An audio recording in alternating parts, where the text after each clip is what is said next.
And there you go. Okay, cool. So little itinerary on what we're gonna do for session 4.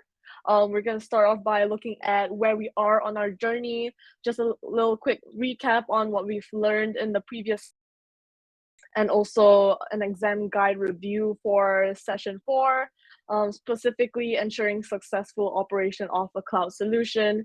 And from there, we're going to dive deep into the material, a little bit of hands-on learning as well, just on the console itself, and also maybe some case scenarios. And then we're going to look at some preview actions for the next week, and how to prepare yourself for the next session. And we're going to end it off with a Q&A. So starting with where we are on our journey. So currently we're at week 4, not technically, just quote unquote, because we are doing bi-weekly. So week 4, it is recommended that you've completed the on-demand training and hands-on lab practice prior to this event, but definitely don't feel guilty that you've not done so. We understand that you have obligations, that you can't actually, throw in 8 hours a week or whatever to actually complete all these.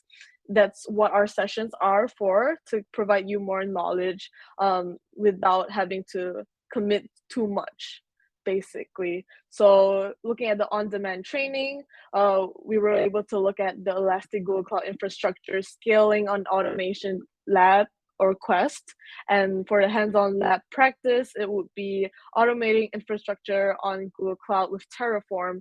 And do keep in mind that all these skill badges, as you accumulate, you can definitely share this amongst your network and show that you have gone through this type of curriculum to actually boost your knowledge. So I would highly recommend for you to actually make sure that your public profile on your Quick Labs account or Cloud Skills Boost account to be turned on.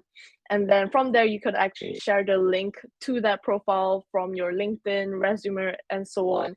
And also, as dropped in the chat by Roman, feel free to also fill up or make use of the beautiful app that was made by Roman. So it's a badge tracker app, and it will also help you keep track on your progress so far. And it hint, it will also help you in terms of if you want to win some swag or something like that.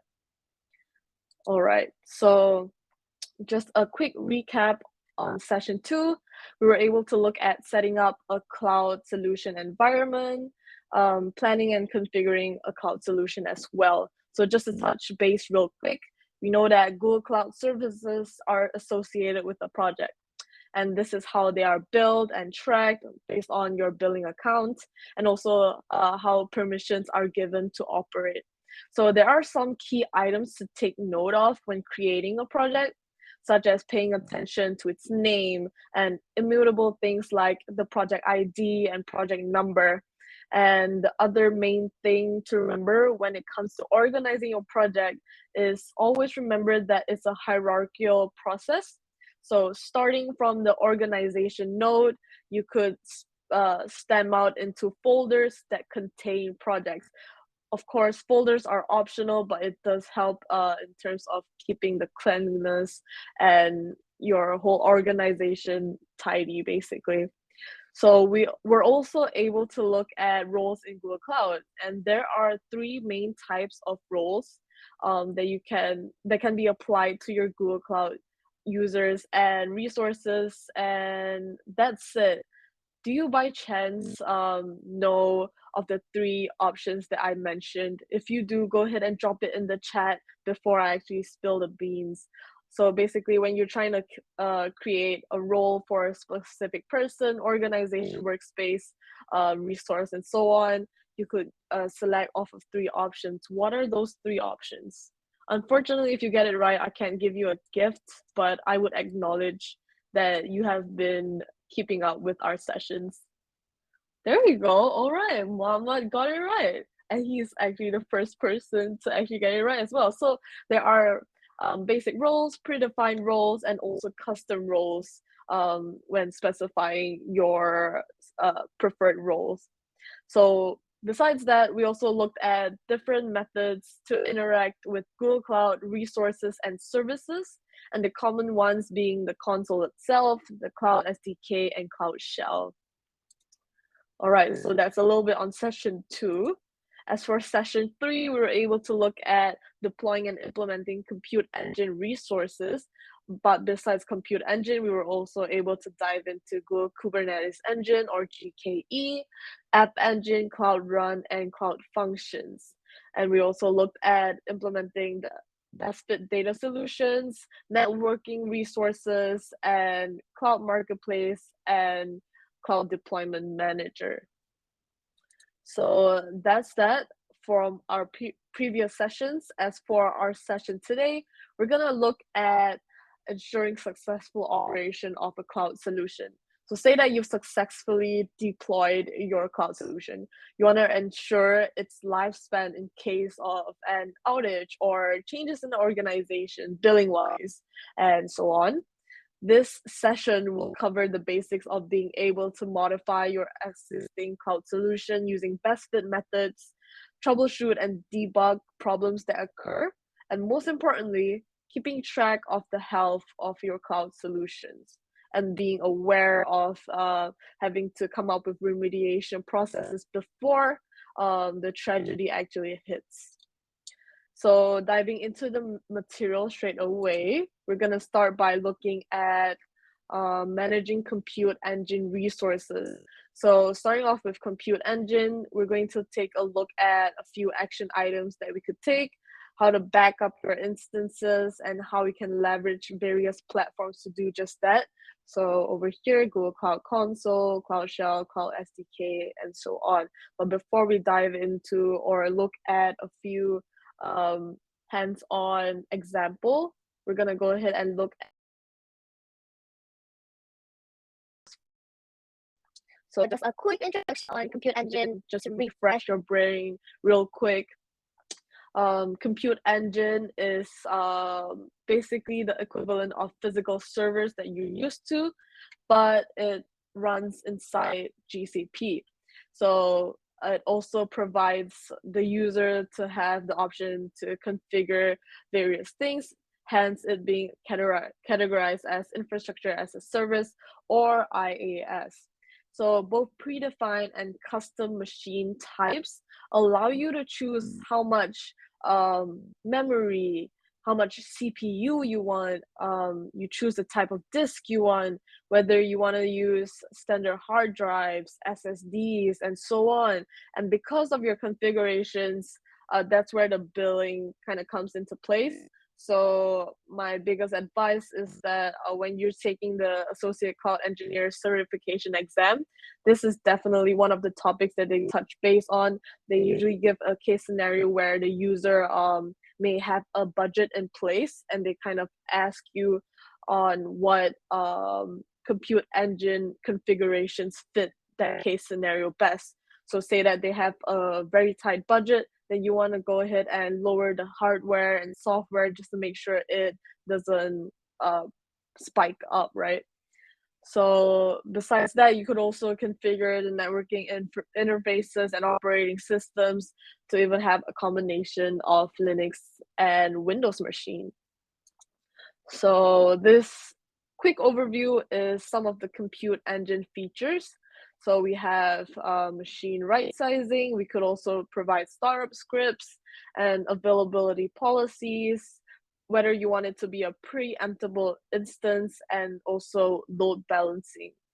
And these three over here is basically the billing options that will be put in place based on your instance. So it is a per second billing, sustained use discounts that for instances that are used for a long time, committed use discounts as well. So over here, I'm gonna drop in the chat the link to a reference document sheet of the compute engine CLI. So go.com/SDK reference compute. Okay. All right. So let me go ahead and show you real quick what that looks like. So we have this reference document, and what's amazing about Google Cloud is that they provide all sorts of documentation for all the resources and tools that they may have, and also guides and quick tutorials, and also short courses as well. So definitely make use of that, just to brush up on your knowledge. I don't believe it's possible for anyone to remember exactly every command or method that is currently in place. So I would highly recommend to, pin or bookmark this sort of pages. So over here starts off giving us the name, the synopsis, what kind of commands we could use, the groups, and other flags possible. All right, so with that, we're gonna go ahead and look at the console real quick. Let's go ahead and create our first compute engine instance. So as you can see, I'm actually utilizing the QuickLabs platform for my console. I just want to make sure that the billing doesn't affect my actual account in case I forget to delete a resource. So I'm gonna go ahead and look at create instance. So over here, the name, I'm gonna leave it at default, and we can see a few things like machine family. So from ensuring the successful operation of a cloud solution, you wanna make sure that you know how to modify these changes and what exactly are these changes, and how they may affect, billing or availability and things like that. We also have the boot disk, identity and API access. We have the service count that is defaulted out here, a firewall, and any advanced options. Let's go ahead and hit create. So as we're waiting for that to spin up, let's go ahead and look into our exam guide real quick. So we're supposed to know how to manage a single VM instance, such methods such as to start, stop, edit, or delete, remotely connecting to the instance using SSH, attaching GPU to a new instance, and installing necessary dependencies, looking at the inventory, working with snapshots, images, instinct groups, and also making sure that we know how to use the console and shell for all of these methods. So looking back into here, we have this spin up. That's amazing. Let's go ahead and try to interact with that using the Cloud Shell real quick. So instead of, so there are a few ways to modify your instance for sure. So Cloud Shell being one, or if you wanted to go in and use the platform to actually hit edit to, make modifications, that's totally fine as well. So let's start by being a little more hands-on using the shell. So let's say gcloud compute, as stated here, gcloud compute, and we could also say or use the help flag to help us learn more about the syntax. So as you can see over here, it's showing us the same thing actually. So you could read about it if you didn't want to look into the documentation itself. Okay, is this too small of a font for you? Okay, I could make this. This is better. Should I go a little bigger?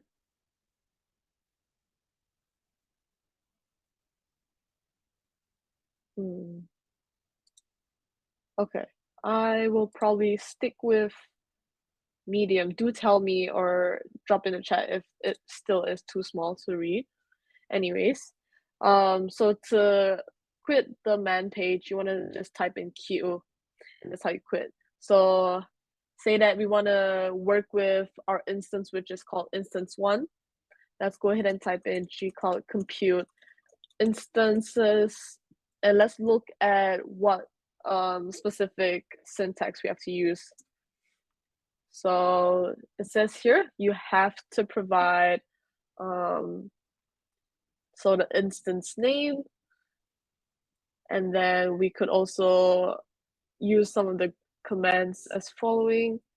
So say that you want to modify it and you didn't want to use the console, you could use this. So you could add tags, attach disk, create itself, and so on and so forth. Let's go ahead and use describe to actually learn more about our instance. So let's say gcloud compute instances describe. Oh, I did not provide the name of my instance. Okay, let's go ahead and hit authorize. Okay, and you want to make sure that it's in the right zone and region. It is, so I'll say yes. And we have all the metadata and configurations up here. So things like whether it's IP forwarding, the disk itself, and so on and so forth. Let's go ahead and remote connect into our instance. So there are a few ways. So one being gcloud compute SSH, or you want to just click on this SSH button as it works as well. Let me type this out real quick. Okay. I think I'm missing the name. Okay. Oh yeah, let's go ahead and say yes to create SSH keys. And I'm just gonna hit enter for the passphrase because it's temporary, so no one's gonna try to access it after, right?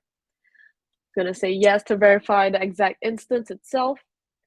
And you can see here, it's a little different from where we started off. It still has your student ID, but it says instance 1. So basically clarifying that you are remotely accessing or communicating through the instance itself. So it doesn't have your project ID or project ID in yellow anymore. So from here, let's go ahead and try to install a Python 3. Okay. Python. Let's go ahead and install Python 3 in our instance. And I saw that someone mentioned that the font being large would be better. So I'll go ahead and enlarge that real quick. Thank you for notifying me. All right, from here, let's go ahead and type in just a Linux command to install Python 3. So I'm gonna say target install Python 3. No worries. All right, it shows that Python 3 has been installed and is already the newest version. So let's go ahead and try to run that. Okay, seems that Python is or the IDE is working. So if I say print hello, it should work fine. So it's not necessarily one of the use cases for a virtual machine instance for sure, unless you are really willing to spend that much amount of money to just print hello. I'm not judging, but it's not really common, I would say. But yeah, let's go ahead and exit this real quick. Exit from the connection, you just want to go ahead and type in exit, and you are out of your instance, and you can see you are currently at the cloud. Your ID being set as well. Okay, cool. So back into our slides. So that's compute engine, modifying a little bit and all that. Let's look at snapshots. So a snapshot being quote unquote picture of your original instance, of which contains part of your previous snapshot, but unless it's the first snapshot, then it would be part of the original instance. So think of it as a train or a chain per se. So your original instance and snapshot 1 would be part of your original instance, and snapshot 2 would be part of your snapshot 1. That makes sense a bit? I hope it did. And also, if you were to remove any snapshots in between, the way it works is that it has to go through again. It doesn't actually there doesn't actually manually change the parts that were copied already or screenshotted.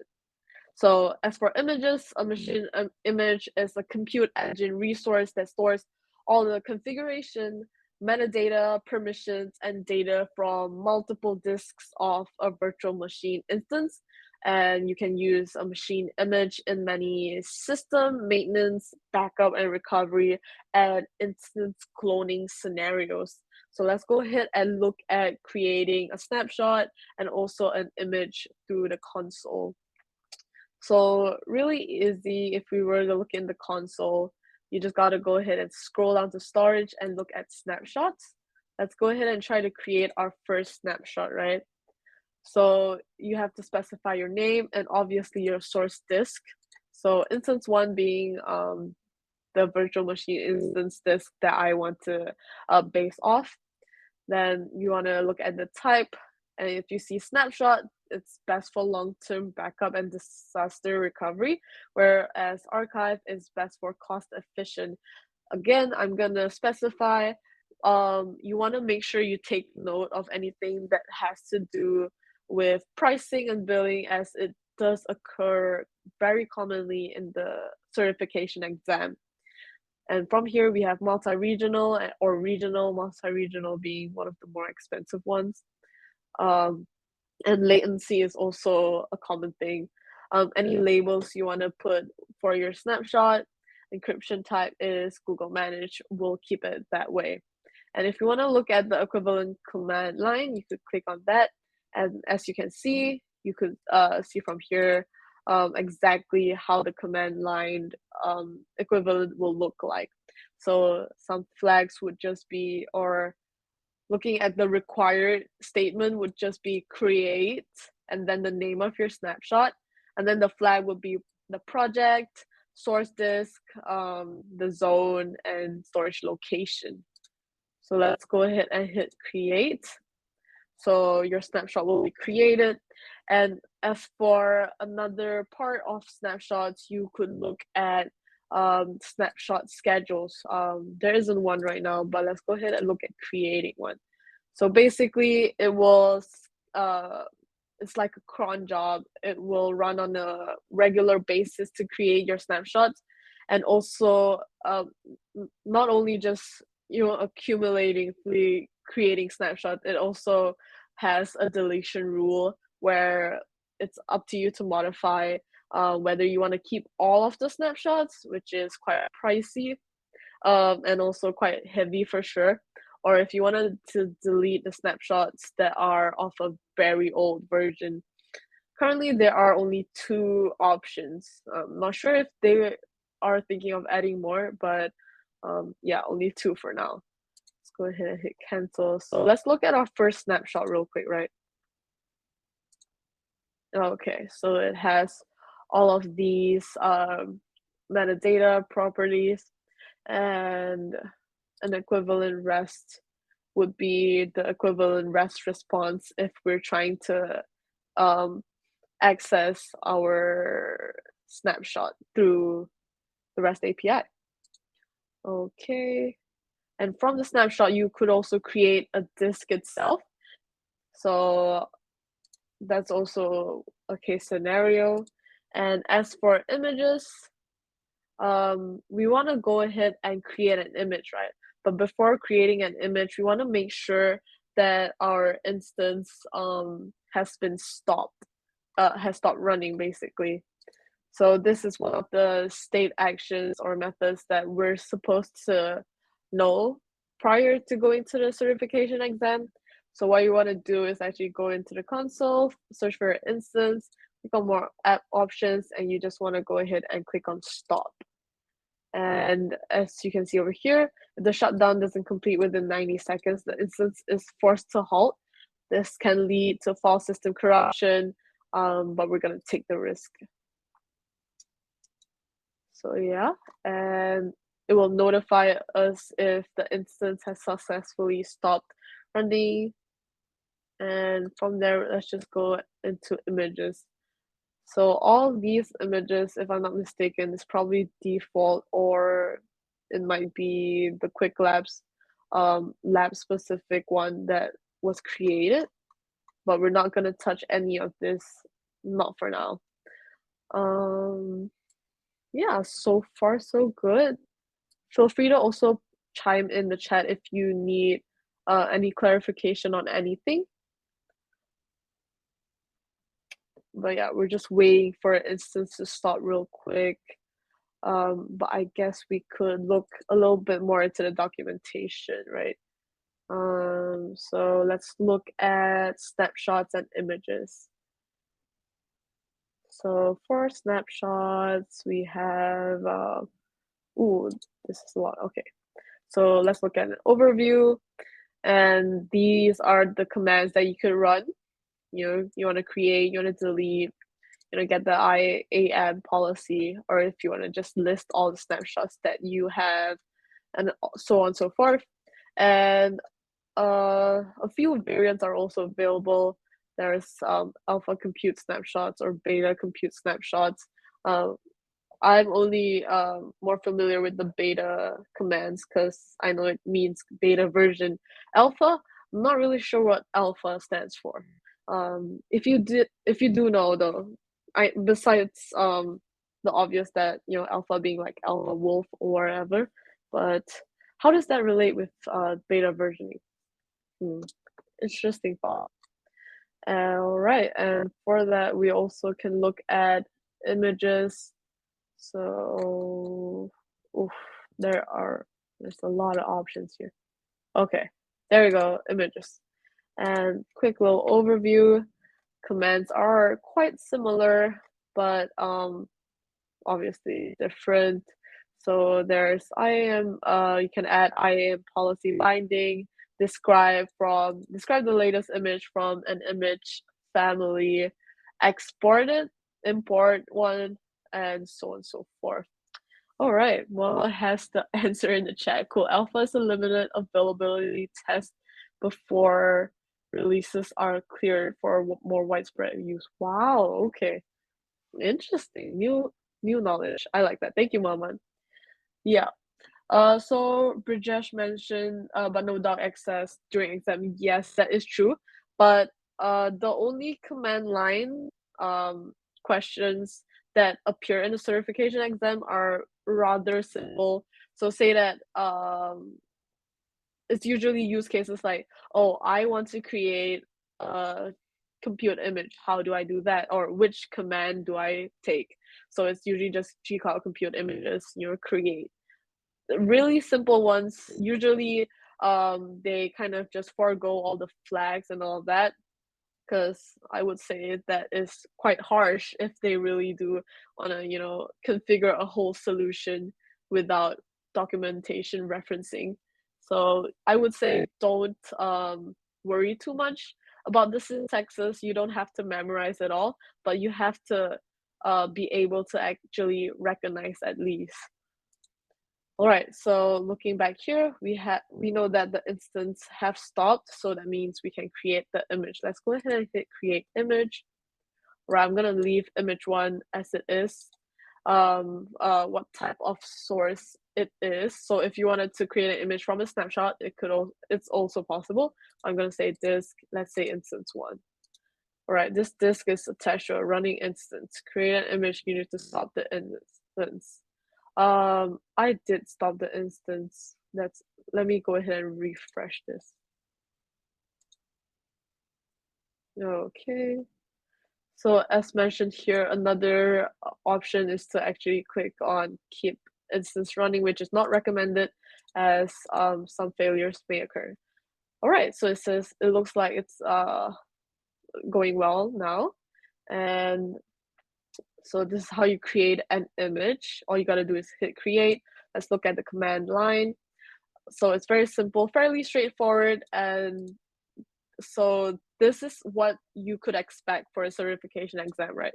So I would say this would be one of the maximum answers in terms of length of characters. And all these optional flags is basically just something that we would use on a daily case, not something that would probably appear in certification exam. But if it does, I am so sorry. But yeah, let's go ahead and close that out. I am not going to create an image. We're just going to go back to our slides. Cool.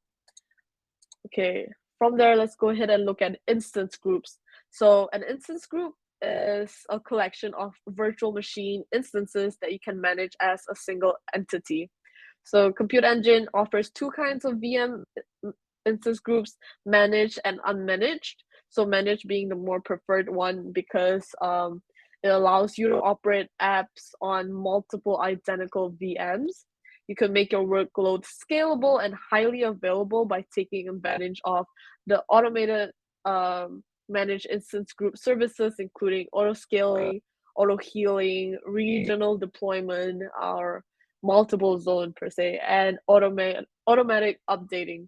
Whereas unmanaged instance groups lets you load balance across a fleet of VMs entirely on your own. So if you want to manage all of the back end load balancing, take health recovery and all that, that would be what you would opt for.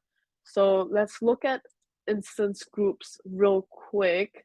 So it's over here. We're just gonna click on instance groups. So say that you want to create an instance group, you actually have to go ahead and create an instance template first to base it off of. So we're gonna go here and say create instance template, and I'm just gonna leave all the name at default because I am very not creative with names. So that's that. I'm gonna keep all the machine types and all of that default as well. Let's go ahead and hit create. Right, it should okay, should be done here. Let's go ahead and look at instance groups. If we go ahead and create instance group, you will see an option over here that you have to base off of a instance template. So I'm just gonna go ahead and wait for the instance template to be up. All right, we have this over here. Let's click on that. And as you can see over here, we have managed instance groups and unmanaged instance groups. So stateless being that do stateless serving and batch processing, and stateful being having data stored in their persistent data storage or configurations, such as having databases or legacy applications. So if I leave it as stateless, assuming that it's more static application, let's look at location real quick. We have single zone, or if we wanted to have a higher availability, multiple zones, but the trade-off is the latency. Auto scaling, the minimum number of instances and the maximum number of instances, and auto scaling matrix to help determine when to scale the group. We have CPU utilization, or if you wanted to add cloud monitoring matrix, HTTP load balancing utilization called pub sub q. We could definitely do that. And also cooldown period, specify how long it takes for app to initialize from boot time until it is ready to serve, and auto healing. So recreates VM instances if your app cannot be reached by the health check. All right, let's what you're gonna do is just click create. If I'm not gonna go through that. I'm gonna cancel that. Just want to let you see what health check is real quick. So if you want to create a health check, naming and all that, what port to have it call on, proxy protocol, and also basically the health criteria. Determine how health is determined, how often to check, how long to wait for a response, successful or failed attempts ratio per se. So we have all these, and this would be hit on your VM instances, right? So let's go back into our slides. And we're gonna look now into managing Google Kubernetes Engine. So over here we have viewing current, running cluster inventory. We're also going to look at artifact registry and also auto scaling configurations. And as the previous session, looking into the console and the shell. And the only extra one would be kube control. Right, hit next. Over here we have Google Kubernetes Engine, providing a managed environment for deploying, managing, and scaling your containerized applications using Google infrastructure. And just a quick Kubernetes overview. All these syntaxes will appear while we're handling the container. So node being the smallest unit of computing hardware, or in other words, the instance or virtual machine instance itself.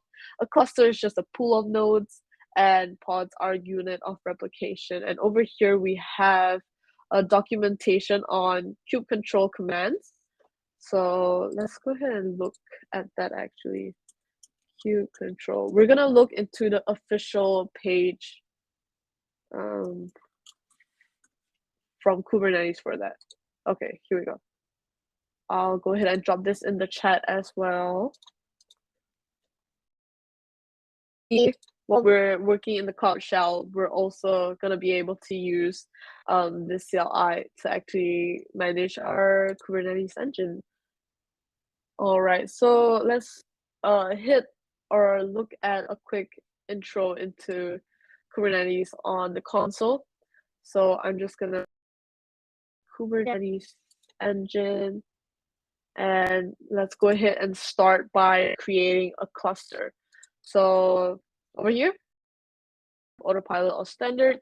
So you basically are prompted to choose a mode of operation. So if you use autopilot, your cluster is regional by default. But if you use standard, it creates a zonal cluster, or sorry, you manage your cluster. Right, let's go ahead and choose create autopilot real quick. Okay, there you go. Roman said some people pronounce kube control as kubectl or kubectl. So I saw online saying that the correct term is kube control, but hey, who's to say what's absolutely wrong, right? I like saying kubectl as well. Yeah. So looking at your autopilot cluster, what's amazing is that you have automated node provisioning, scaling, maintenance, VPC native traffic routing for public or private clusters, security and telemetry, so monitoring and things like that. So over here, if you go ahead and hit create, it's just gonna spin up real quick. I'm gonna actually let it spin up. It does take quite a while from what I remember, just because. But from there, let's go ahead and try to use kube control on the Cloud Shell to create a deployment, expose it on the cluster, and also just look at the running pods. But as we wait for it to load, let's go ahead and continue real quick because I realized that we're at 8:42 EST. So anyways, we have managing App Engine and Cloud Run resources as the next topic. So we're going to look at adjusting application traffic splitting parameters, setting scaling parameters for auto scaling instances, and determine whether to run Cloud Run or Cloud Run for Anthos. So real quick, App Engine is made out of a single application resource that consists of one or more services, and each service can be configured to use different runtimes and to operate with different performance settings. And you deploy versions where you can actually roll back and such. Each version then runs within one or more instances, depending on the traffic splitting configurations. I'll hit next, and here we are at Cloud Run. So it's basically a platform, a fully managed serverless platform where you can use to actually just run your containerized apps without having to care at all the infrastructure of it. And as you can see, new customers get $300 in free credits to spend on Cloud Run, and all customers get 2 million requests free per month, and it's not charged against your credits. And looking real quick at Cloud Run versus Cloud Run for Anthos. Cloud Run is a fully managed and completely serverless product, while Cloud Run for Anthos offers a serverless developer experience on the shared responsibility Anthos platform. So it's usually used only for people who are already using Anthos. So Cloud Run for Anthos can easily deploy your workloads across hybrid and multi-cloud environments. Hence, over here, under Kubernetes, you can see that the GKE is on GCP and Anthos. So plus, you can also easily switch from Cloud Run to Cloud Run from Anthos, or vice versa, all without changing your application code. Yeah, let's go ahead and look into our Kubernetes real quick. It is still loading. So yeah, I'm just gonna move on. And we have over here managing storage and database solutions. So we're just gonna learn to manage and secure objects in and between cloud storage buckets, object lifecycle management policies, executing queries using through Cloud SQL, BigQuery, Cloud Spanner, Data Store, Bigtable, and so on and so forth. Estimating data storage resources, backing up and restoring database instances, specific Cloud SQL and data store, and also reviewing job status in Dataproc, Dataflow, or BigQuery. So real quick, cloud storage is a high performance internet scale, simple administration, does not require capacity management, data encryption and rest. This is usually the default for most resources, if not all. So data encryption is transit by default from Google to endpoint, and online and offline import services are available. You'll also have to be able to identify the best fit storage options, as it will indefinitely be asked in an exam, such as the frequency of retrieval of data. So say that your data is only accessed after a long time, after a long period of time, then it will be stored under say archive storage. Whereas applications that prefer high performance and the data is frequently accessed, then it should be stored under standard storage option. And besides that, we also have to look at the few other resources that's offered by GCP to actually give out the best fit option, especially in the certification exam. It's definitely one of the common questions as well.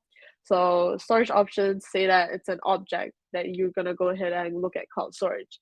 If it's a relational object, then Cloud SQL, Cloud Spanner. Non-relational, so we have Cloud Firestore, Cloud Bigtable, and Warehouse for BigQuery. So over here you can see also what use cases these storage options are for. So over here we have more of a blob binary type of object, and over here relational database type of objects, non-relational, and also analytics, data analytics, dashboards and such, and for a BigQuery. And gonna look back here. It's still loading, so it might be the case that we're unable to look at creating a deployment, all that, but feel free to look at the documentation here. So what you gotta do is create a deployment. I'm not sure if this is here, but you could create a deployment. Then you want to go ahead and actually expose that deployment. and a few options are over here, and then you also could delete your use case and all that. There are also some Google tutorials online. Let me go ahead and search that. Kubernetes tutorial or GKE. I'll say GCP as well. Okay. So let's look at deploying a containerized web app tutorial.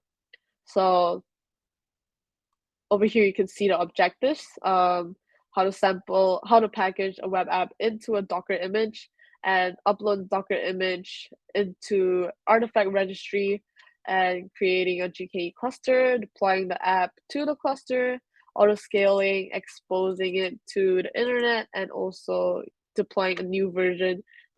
It might show how to roll back versioning as well, but I can't say for sure. But yeah, let me go ahead and drop this into the chat. It's definitely a great tool to look at. So yeah, if you look through the guidelines or instructions over here, it does mention it's definitely more in depth than Quick Labs, I would say. So definitely feel free to look over that. But as for now, we're going to look at managing networking resources. So adding a subnet to an existing VPC, expanding a subnet to have more IP addresses, reserving static external or internal IP addresses for your virtual machine instances, and working with Cloud DNS, Cloud NAT, load balancers, firewall, and firewall rules.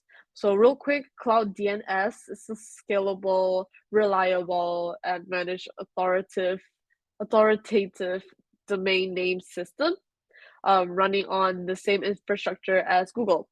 So it translates requests for domain names into IP addresses, whereas CloudNet or Cloud Network Address Translation lets certain resources without external IP addresses create outbound connections to the internet.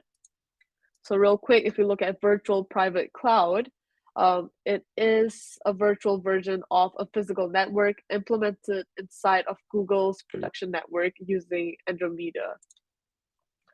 As speaking of IP addresses of a subnet, Google Cloud VPCs let you increase the IP addresses or IP address space of any subnets without any outages or shutdown or downtime.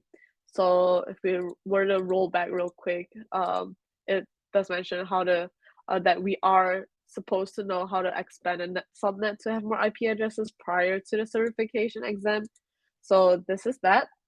So basically, it does give you flexibility and growth options to meet your needs, but a few things to remember that the new subnet should not overlap any other subnets within the VPC in any region. And also, the subnet must stay inside the RFC 1918 addresses spaces, which is the common formatting for address space.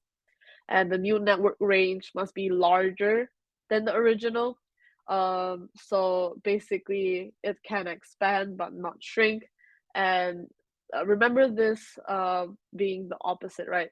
So you have to provide a prefix value that is a smaller number for it to actually be expanded in terms of address space. So over here can be expanded from, as you can see, this prefix number 20 is increased to prefix number 16. Alternatively, you could also convert the auto mode subnetwork to a custom mode subnetwork to increase the IP range further, but also just avoid large subnets in general.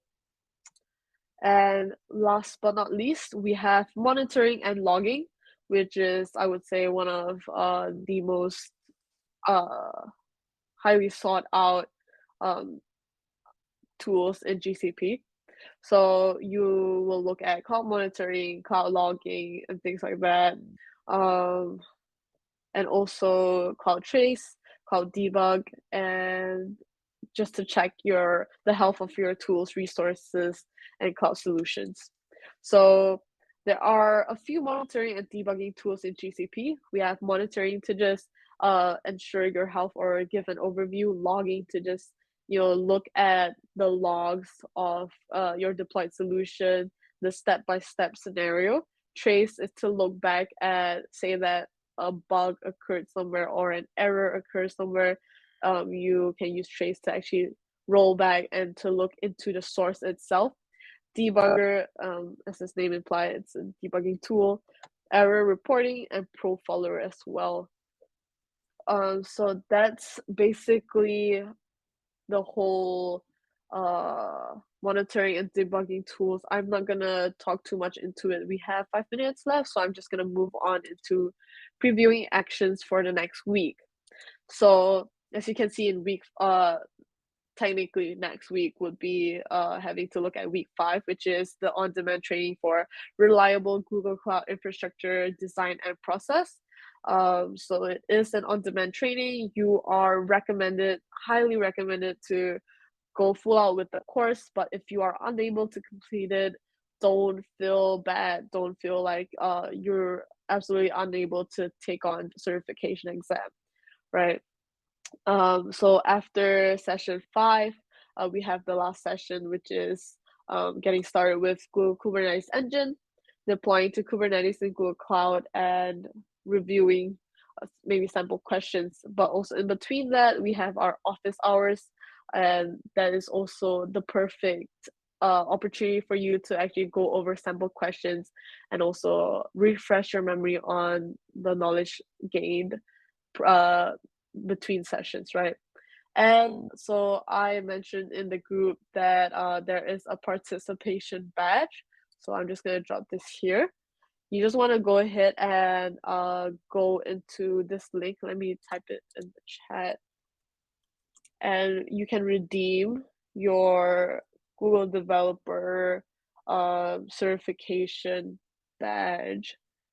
So I personally didn't look too much into it, but I'm sure you just have to, create a Google developer's profile or something like that, and then maybe just make sure to mention that you are following the Road Certification Associate Cloud Engineer collaboration event between GDG Lawrence, GDG Cloud Twin Cities, and that should be it. But if there are any other problems, make sure to just reach out to Slack and we will help you out as much as we can. And that's a wrap for now. And I'm going to leave the space for any questions that you may have. If you wanted to chime in real quick, and yeah. Thank you, Elaine. That was an amazing review of week 4. So thank you so much. I just wanted to also, reiterate if anybody else has any questions. Um, Oh, John says, is that thing created? Oh, you mean the badge? Like the badge that she dropped? Like whenever you get that badge, it's not one of the badges for the certification. It's just like a participation badge for Mm-hmm. joining these sessions. So if that's what you Mm-hmm. mean, yes. But no, I just wanted to say again, thank you, Elaine. I loved, in particular, the walkthrough that you gave on the Google Cloud Console, which is very useful for those of you taking the exam. Again, I don't think they're going to ask questions. And now that I recall, they don't ask specific questions about the Google Cloud Console, but it's always Yeah. good because it cements the knowledge on those on those topics, because you really want something more tangible to learn those topics as opposed to just the theory. By going inside the Google Cloud the same way that Elaine did it and walk through like each, how to create instances, how to create an instance group based on an instance template, the Kubernetes cluster and all of that. It's good to learn it there, and then that cements the knowledge. So I just wanted to again open it up one more time. Again, of course, let's give her a round of applause. Amazing, amazing session. Thank you so much. Yes, that's Thank you, Thank you so much. Elaine. I'm with the special effects. ah, yeah, you are the Thank special effect. you. That's awesome. Thank you so much. Yeah, and again, let's open it up one more time for questions for folks. Another reminder: next week, next Thursday, we're going to be doing Again, more exam review on these topics on the week 4, session 4 topics. So make sure that if you haven't caught up, make sure to catch up, because we're going to go over some of those questions as well. Yeah. So anybody else? Kevin, Jeffrey, Linda, anybody has anything? Just thank you so much for everything you do every week to be here. Thank you so much.